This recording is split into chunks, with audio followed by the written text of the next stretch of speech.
ஏன்னா ஒவ்வொரு கம்பெனிக்காரரும் என்ன பண்ணுவானா, ஒரு பாட்டிலுக்கு இவ்வளவு கமிஷன். என்னுடைய கம்பெனி நீ எடுத்துக்கிறியா, இவ்வளவு பணம் தர 1 டஜன் பாட்டிலுக்கு.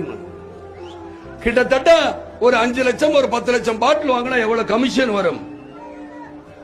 ஆகையினாலதான் இந்த பணக்காரர்கள் எல்லாம் எரிசார ஆளுகள்லாம் இந்த அரசாங்கத்தை சரி பண்ணி நீங்க எங்களுடைய இதை குடிக்க வைங்க, இந்த மக்களை கெடுங்க.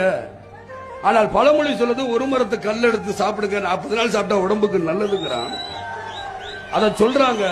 ஆனால் ஏன் இந்த கல்லை இறக்க மாட்டேங்கிறாங்க? நீங்க நல்லா புரிஞ்சுக்க மக்களே. அவன் கோடி கோடியா கொட்டுவான். உங்களால இந்த விவசாயினால கோடி கோடியா லஞ்ச பணம் கொடுக்க முடியுமா? உங்களால கொடுக்க முடியாது. ஆனா அந்த ஏழை விவசாயிகளை வாழவையும் தான் நான் கேட்கிறேன். அன்னைக்கு அப்படி போன வந்தாருக்கு ஒரு வின் டிவி இப்பதான் கேள்விப்பட்டேன். என்ன எந்த டிவிலையுமே காட்டுதில்ல. அப்ப நீங்களும் எந்த டிவியும் பார்க்காதீங்க. எப்ப நம்மள ஒதுக்குறாங்களே நீங்களும் அதை ஒதுக்குங்க.